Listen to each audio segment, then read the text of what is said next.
Maaf, kita ini di masjid ini terbiasa dengan zikir setiap malam Jumat, kan? Salah satu yang saya ambil hikmahnya, saya pernah bilang, jadidu imanakum, perbarui imanmu dengan kalimat la ilaha illallah. Apalagi saya bersyukur di saat pandemi ini kita tidak bertakziah ke rumah orang yang berduka, tapi kita sediakan tempat di sini untuk takziah. Seperti tahlilan itu malam 1, 2, 3, semalam juga ada yang malam 40. Kita senang berbuat membantu saudara-saudara kita yang memang pengen bertahlilan. Tapi ada juga jamaah nggak ada dasarnya. Tapi kita biarkan. Saya bukan anggap berlalu seperti itu, hanya tujuannya menghibur, Ustaz, seperti itu. Mohon tanggapannya tentang tahlilan ini dalam malam 1, malam 2, malam 3, 7, dan juga zikiran yang kita lakukan setiap malam Jumat. Terima kasih. Yasinan. Baca Yasin. Iya. Kalau Yasinan mungkin asinan kali ya, memang nggak ada di zaman Nabi. Tapi kalau Yasin ada di zaman Nabi. Yasin itu Quran nggak, Pak?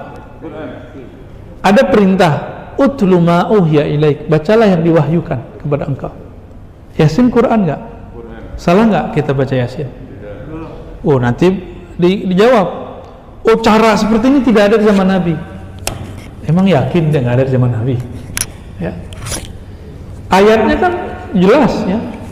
Yatluna ayatihi haqqa tilawati. Surah Al-Baqarah itu.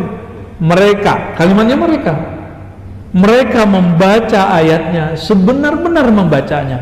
Kalimatnya pakai mereka, jamaah.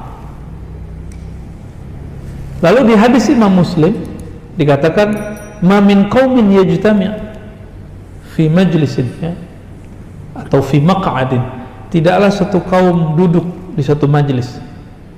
Ngapain mereka? Yatluna ayatillah, membaca ayat-ayat Allah. Saya mau tanya, Yasin ayat Allah apa ayat setan? Kalau saya ngumpul baca Yasin, masuk hadis itu enggak? Saya ngumpul baca Tabarak, masuk nggak? Ngumpul baca Al-Kahf, masuk nggak? Mereka akan ngomong, kenapa Yasin mulu nggak yang lain? Emang salah?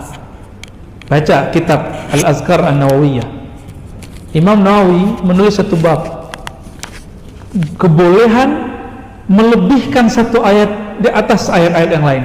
Kita hobi gitu, itu boleh. Tafdil, ya, tafdil surah ala suwarin, ayat ala ayatin, itu boleh dan disunnahkan. Di masa sahabat Rasulullah ada yang setiap rakaat dia baca kulhu. Coba di sini ada, Pak, bubar masjid ini. Wah, ustadznya nggak kreatif, kulhu mulu. Ya, ditanya, ente kok kulhu mulu? Jawabannya, Pak, di dalamnya ada nama Allah, sifat Allah, aku suka membacanya. Jadi dia melebihkan satu ayat, bahkan diulang-ulang. Nabi mengulang-ulang, ya, surah Al-Maidah, in tu'adzibhum fa innahum ibaduk. Nabi ulang-ulang sampai pagi. Jadi Nabi sampai di ayat itu diulang, nggak berhenti. Maka boleh tikraril ayat, mengulang-ulang ayat untuk wiridan itu boleh. Ini dalil wiridan, boleh ngulang-ulang ayat, ngulang-ulang satu surat, boleh. Kembali kita ulangin. Lafaznya pertamanya apa? Yatluna ayatillah, membaca ayat Allah. Hadis riwayat Imam Muslim. Wa yatadzakaruna bainahum, di satu riwayat mereka saling muzakarah. Tapi di versi riwayat kedua, masih riwayat Imam Muslim dan imam-imam yang lain, bukan yatluna ayatillah, yadhkurunallah, mereka mengingat Allah. Bapak kalau Yasinan baca ini enggak? Subhanallah bihamdihi subhanallahil azim, itu zikir bukan? Zikir atau mengumpat? Zikir atau mengumpat tuh? Bid'ah atau sunnah itu? Sunnah. Sederhana tuh. Berarti dalilnya sudah di hadapan dia, tapi Allah tutup hatinya untuk memahami itu. Coba dibuka deh, ya. Buka, dengarkan, buka hati, buka pikiran. Gak ada tuh, gak ada itu di mata ente, gak ada, ya. Di dalil ada.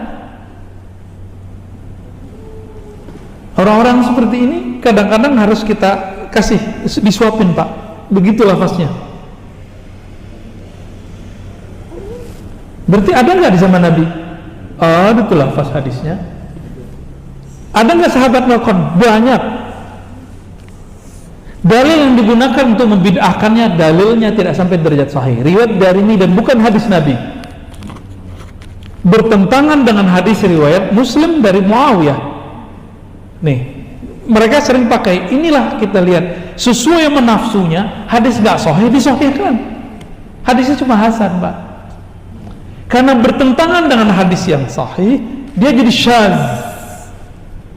Bahkan bukan syadz lagi, mungkar jadinya. Kita sebutkan dulu riwayat yang sahihnya. Satu kali Nabi SAW, ini Muawiyah cerita, masuk ke masjid. Nabi nggak pernah ngajarin mereka.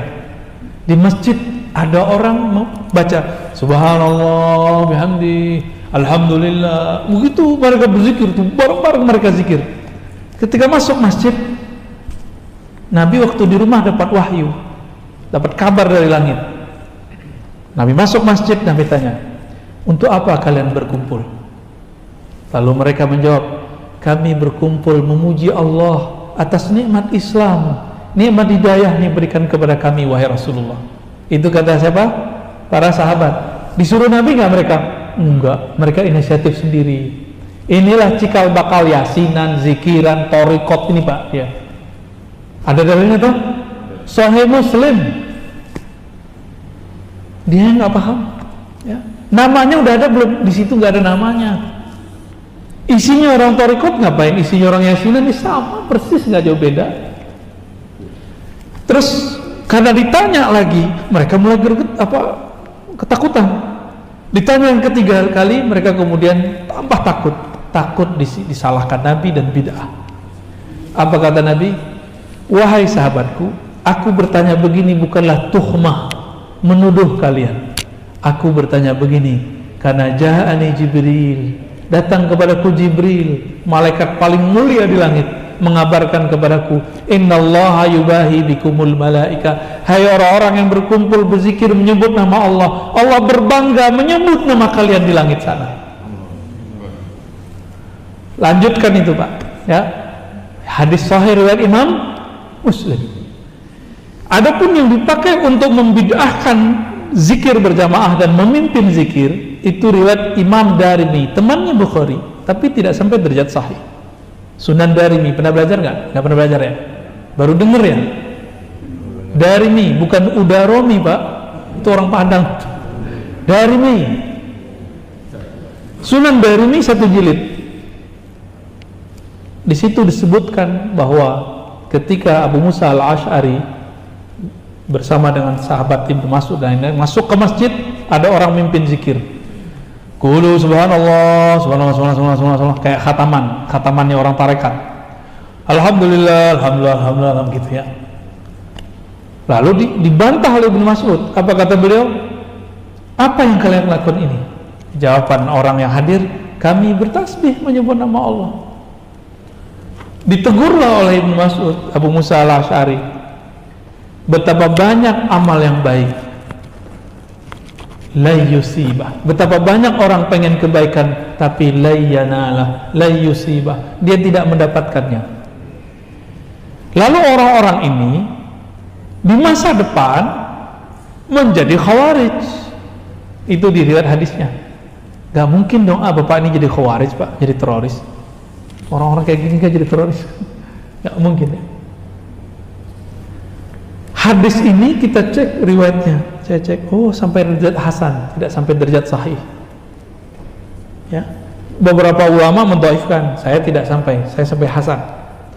Hadis ini bertentangan nggak dengan hadis pertama? Bertentangan ya. Yang pertama menganjurkan, membiarkan, ya nggak? Yang kedua membatalkan, melarang. Yang pertama Nabi, yang kedua sahabi. Lebih kuat mana sahabat dan Nabi? Tapi saya mau nanya, mungkinkah sahabat bertentangan sama Nabi? Gak mungkin, berarti ada permasalahan di riwayat ini, riwayat yang kedua. Jika ada hadis sahih bertentangan dengan hadis yang lebih sahih, disebut hadis ini syadz, aneh. Yang ini disebut mahfuz, terjaga. Ini gak sampai derajat sahih, cuma hasan, bagus. bertentangan dengan riwayat yang lebih hasan, dia sahih, maka ini bisa kalau disebut syaz atau disebut munkar. Jadi jangan lagi lah pakai riwayat begitu ya, lagu lama itu. Mau pakai riwayat tapi riwayatnya nggak sahih ya. Giliran ada di riwayat Darimi tentang Nur Muhammad, mereka nggak terima ya. Sayyidah Aminah itu ketika melahirkan Nabi Muhammad tuh melihat cahaya, itu Nur Muhammad tak muncul. Mereka nggak percaya Nur Muhammad, dianggap saya dongeng ya kan? Jadi lanjutkan ya, kita hujah Bapak nanti dunia akhirat insyaallah berdasarkan dalil-dalil yang tadi ya.